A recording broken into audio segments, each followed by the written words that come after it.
Hello everyone, it's Old Guardian here.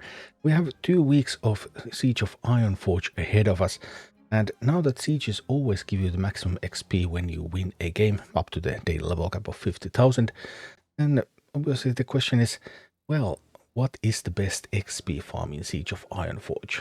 Siege of Stormwind has Allison with Unbounds and boom, normal Allison. You want to do it in normal, because normal and hero give the same amount of XP. So there's normal Allison. Molten Core has like Gehennas, I guess, is the best one.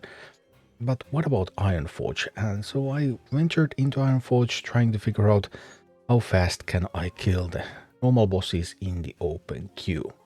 I must say that the results were not too encouraging. Obviously normal victories are assured, but you want to win really fast. And in all of the Ironforge encounters, if you want to win really fast, then your partner also has to do something for you. They can really delay that victory by a minute even.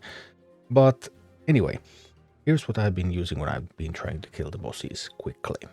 I think the best XP farm is Thiefcatchers. Thiefcatchers with Swole Troll, get some healing for it, get some AoE damage, have some die battlings to hit into stuff in stealth, and then Gromash. Gromash gives Bloodlust to Swole Troll, and of course Gromash himself hits pretty hard. So this is what I've been having most success with. But it still depends. I want to just push up the right lane so that I only have to kill one of the minor Thiefcatchers and then I get to the main boss. But if my partner pushes hard on the other side and kills the other Thiefcatchers, then we get an extra phase, and yeah, so it's not completely simple. My second best results have been coming from Magni, where I actually don't need my partner to do much of anything. I can actually just do everything in Magni, but the map is a little bit longer. It takes a little bit of time to do all the things. So here I'm using Fury Sylvanas, and I'm using the Swole Troll again, a little bit of healing, a little bit of AoE, a little bit of something fast that can hit some stuff, and then the secret source of Worgen plus Execute, because Worgen plus Execute is going to kill the Fire Lord in the middle, so I can kill it myself without cycling through my deck. So that's a major upside, and that means that then my pushes can just go up.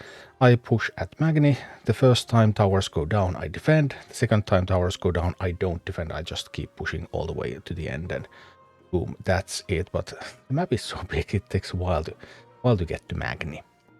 And that leaves Mekkatorque as my least favorite normal boss for XP farming. I've been trying a bunch of stuff there, and I guess Unbounds are kind of nice, so I've been doing some Anub'arak things there.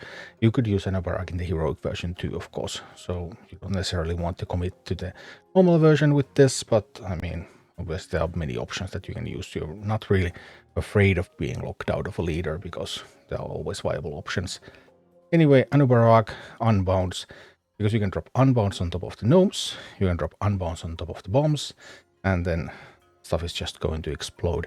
There are not so many things coming in normal Mekkatorque, so it's not so easy to just blow up stuff with Living Bomb. Like there's so many things coming in the heroic version, and then Living Bomb can just kill a whole bunch of those, but normal version has a little bit smaller quantities of units and limited quantities of trams as well.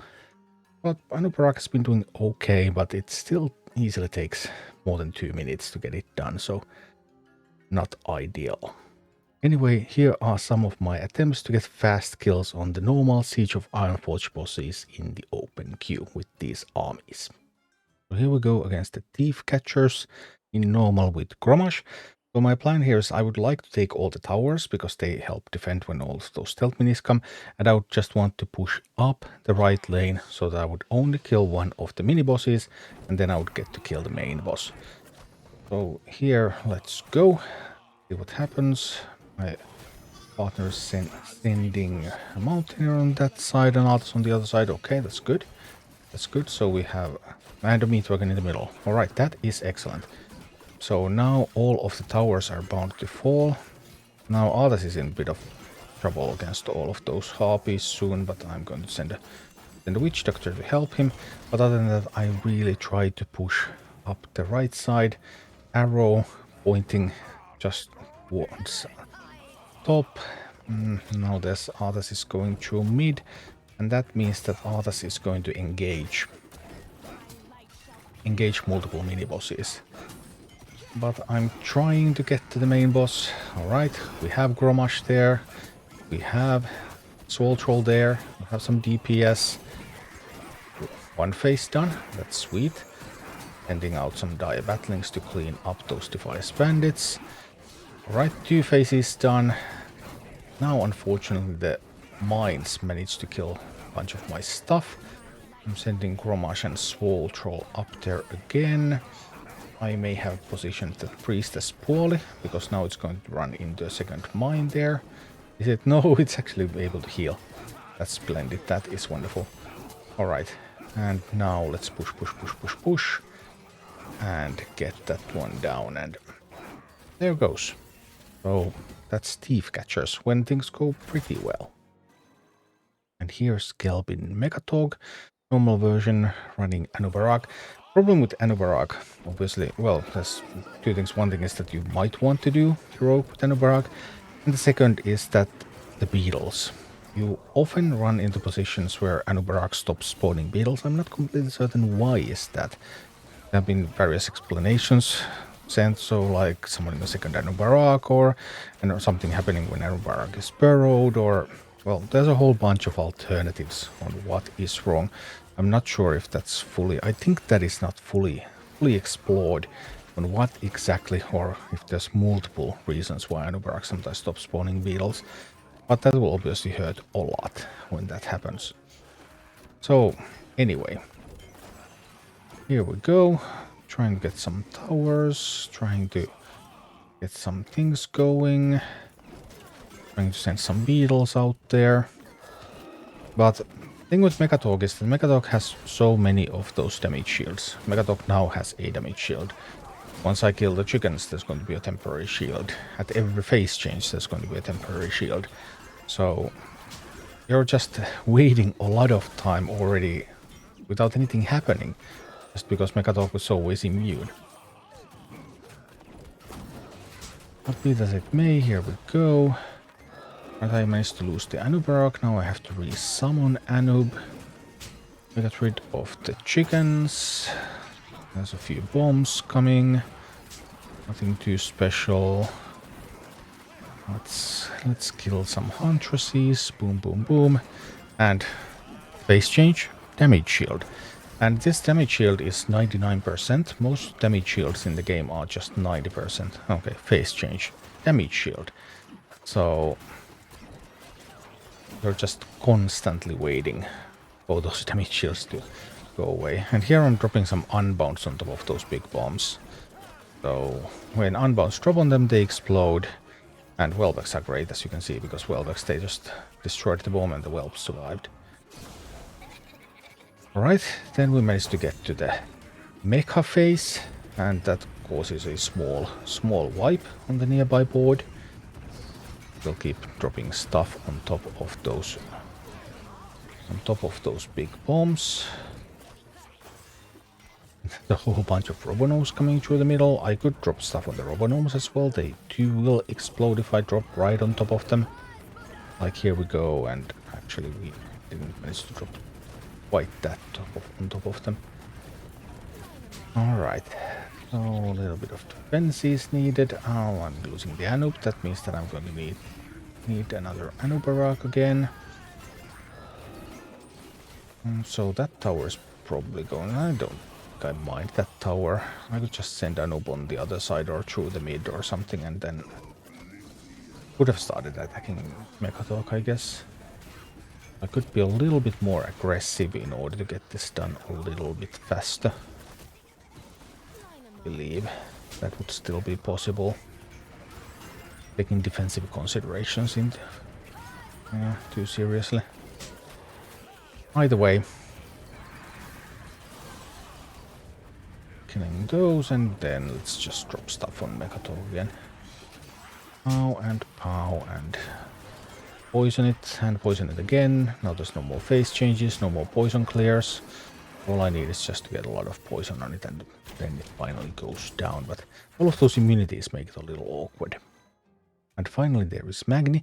The thing I like about Magni for this is that Magni is a very predictable encounter, and you can do basically everything yourself. I mean, all of these normals are soloable, of course, but are they soloable quickly? That's another matter. And here, there's the Firelord in the middle. So for the Firelord, I want to use the Worgen and I want to use Execute.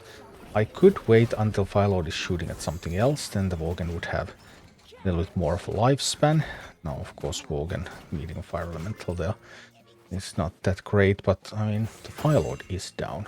So that's something to start. Then I start to work on that Fire Elemental there. Pow Pow, taking some towers. Jane on the other side is also taking towers, which is nice, obviously. Obviously it's great when my partner is also contributing. I drop a little bit of an execute there to make sure that the tower goes down nicely. And then we can just send stuff in. I do want to take the chest. It's gold. I like gold, but now I would actually need... There was a pretty nice one. Jaina execute. That was sweet. Alright. And then we push, and the first time there's going to be an attack on the towers. I believe I need to defend. There's also a living bomb out there, so let's just try to defend a little bit. And some troops out there, so that the towers don't go down, or if they do go down, then we can get them back soon. And as we get towers back, then we just send another push. And this time I'm just going to keep reinforcing the push and won't focus on defense again. So let's just attack. Go, go, go. Firelord again. Organ, execute. Firelord goes down. Gold comes in. Send more plague farmers. Send more swole trolls. Just push, push, push. Now there is the phase change, but at this point I just want to attack. And here we go, here we go. And boom, Magni goes down. So overall, I think Thiefcatchers, Magni, and Mekkatorque seems to be the weakest one for XP farming for me, but Siege of Ironforge doesn't seem too good for XP farming. I think I still need to look into if I can find something stronger for this one. Thank you for watching. Click like and subscribe if you enjoyed this, and a special thanks to all of my Patreon supporters, YouTube members, and Twitch subscribers who make all of these videos possible.